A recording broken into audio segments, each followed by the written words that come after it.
Salah satu topik yang sedang hangat dibicarakan dalam rangka kita turut menyelesaikan problem-problem sosial adalah apa yang sering disebut dengan kesehatan mental atau mental health. Diskusi tentang mental health atau kesehatan mental memang tidak bisa lepas dari payung yang besar dalam rangka kita bicara tentang isu-isu di seputar trauma pribadi maupun trauma kolektif. Kesehatan mental seringkali terganggu dan dialami oleh semua kalangan tanpa memandang status apapun. Semua bisa terkena fakta kesehatan mental.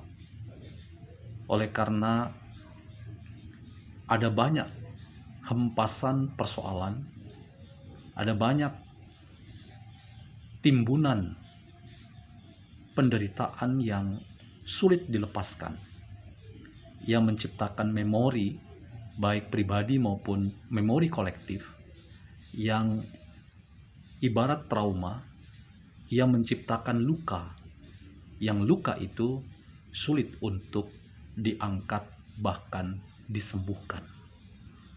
Trauma adalah sesuatu yang menetap, bahkan tinggal dalam diri seseorang sebagai pribadi, termasuk komunitas dalam konteks kita bicara tentang trauma kolektif.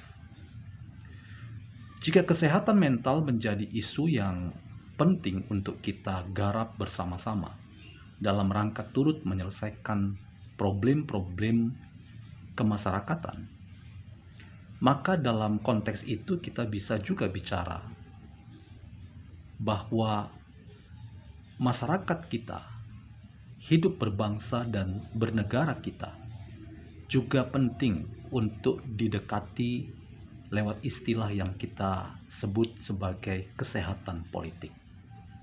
Kesehatan politik adalah bagian yang sangat menentukan bagi berjalannya secara sistematis terencana menurut koridor peraturan perundangan, regulasi yang sudah baku dan disepakati bersama untuk memastikan bahwa seluruh kepentingan, baik pemangku kepentingan maupun masyarakat luas yang menikmati berbagai kebijakan dan keputusan publik itu betul-betul dapat berjalan ke arah yang baik demi memastikan bahwa masyarakat ini juga menjadi masyarakat yang sehat.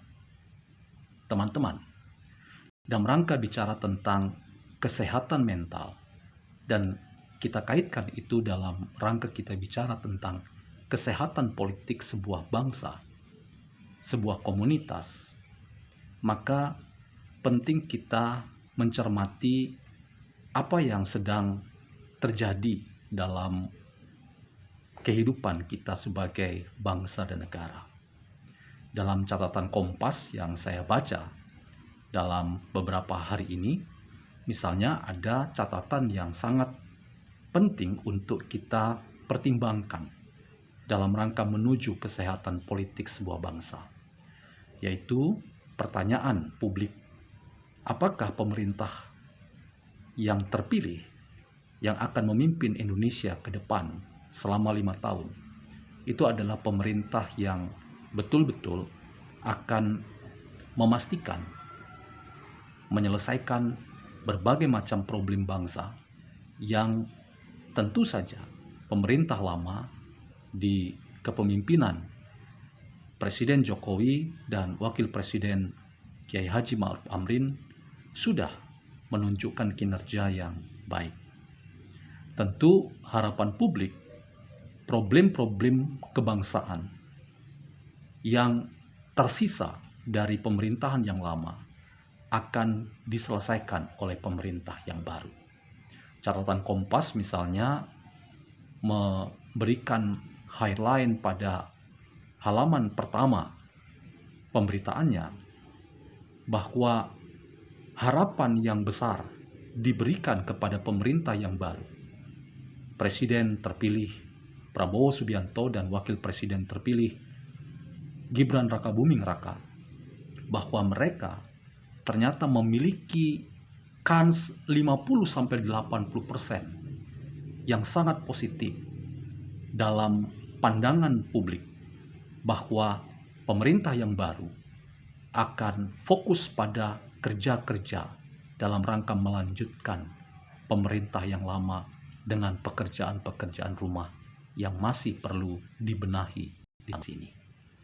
Catatan Kompas yang diangkat pada pemberitaan tanggal 22 Juni 2024 yang lalu, yang mengangkat pesan tentang derajat keyakinan publik terhadap pemerintahan yang baru dalam menyelesaikan problem kebangsaan yang ada di persentase 50-80%, itu menggambarkan kepada kita semua bahwa kinerja pemerintah yang ada sekarang itu adalah kinerja yang sehat, yang sungguh-sungguh tetap ada dalam tingkat kepercayaan publik yang sangat tinggi. Pemerintah yang lama yang akan segera memberikan estafet kepada pemerintah yang baru diharapkan menunjukkan derajat kepercayaan yang kurang lebih sama kepada pemerintah yang lama. Bahwa problem-problem kebangsaan di semua problem yang dihadapi itu semua menunjukkan bahwa ada kinerja pemerintah yang sudah baik, tetapi harapannya ada peningkatan-peningkatan di sana sini. Dalam konteks itu, teman-teman, saya ingin mengatakan bahwa keyakinan publik yang sangat tinggi itu mencerminkan bahwa politik Indonesia itu adalah politik yang sangat sehat. Mengapa?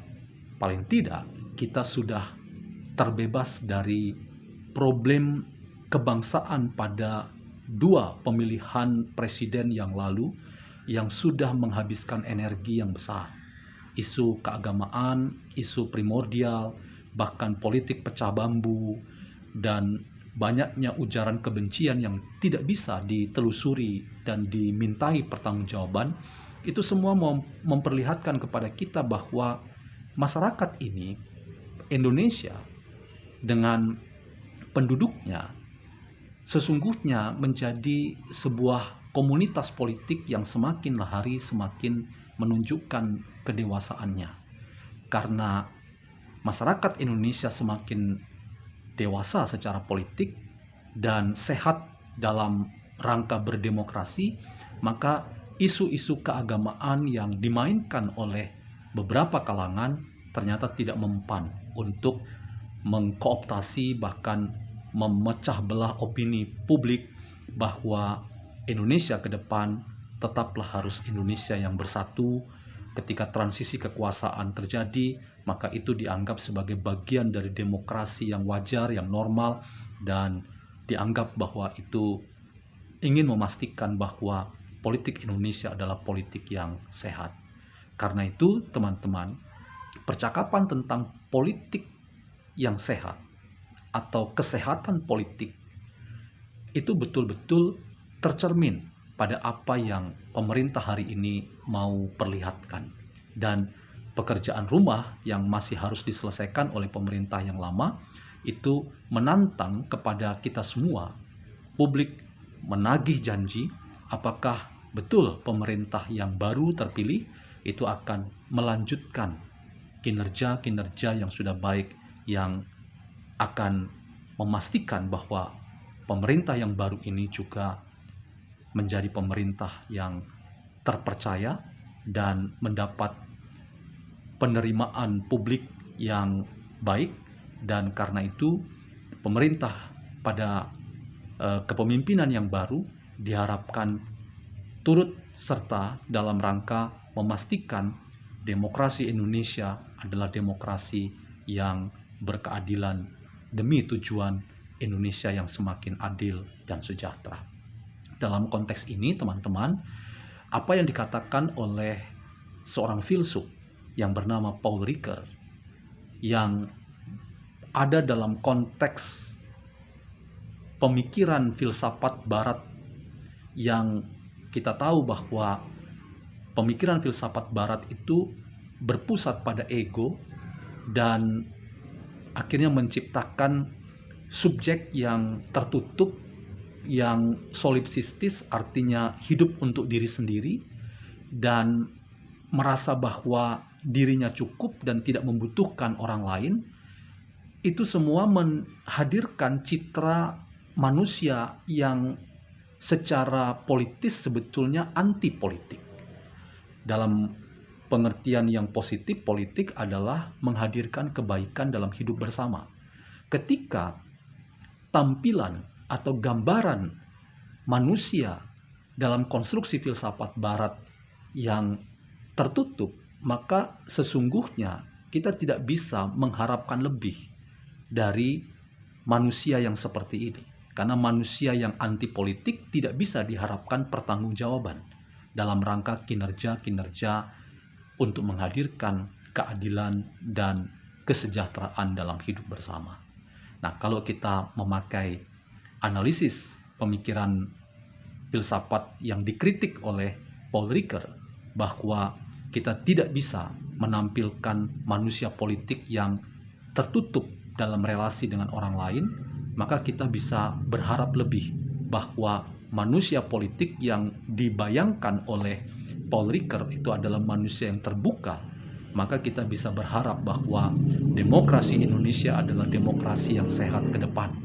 Dan karena itu, hanya dengan gambaran manusia yang terbuka, manusia yang semakin menunjukkan bahwa dirinya selesai dengan berbagai kepentingan yang ada, maka kita bisa mengimajinasikan bahwa kepemimpinan Indonesia ke depan itu adalah kepemimpinan dari manusia-manusia politik yang memang hidupnya terarah pada orang lain. Dia tidak boleh tertutup, bahkan bergaya egois dalam rangka memperjuangkan kepentingannya sendiri atau kelompoknya, tetapi justru seorang manusia politik yang sejati itu adalah manusia politik yang terbuka dalam pergaulan yang luas, karena dia sudah selesai dengan dirinya. Dan kita membayangkan kepemimpinan di era Presiden Prabowo dan Wakil Presiden Gibran itu adalah sosok manusia-manusia Indonesia yang sudah selesai dengan dirinya. Dan karena itu dorongan-dorongan yang dilakukan oleh kedua pemimpin ini dalam rangka ingin memastikan bahwa manusia Indonesia juga adalah manusia politik yang terbuka dalam pergaulan yang luas, seluas dunia, dengan seluruh keprihatinan yang ada. Kita berharap besar bahwa yang namanya kesehatan politik itu betul-betul menjadi bagian dari hidup bersama dalam komunitas yang namanya Indonesia yang sehat.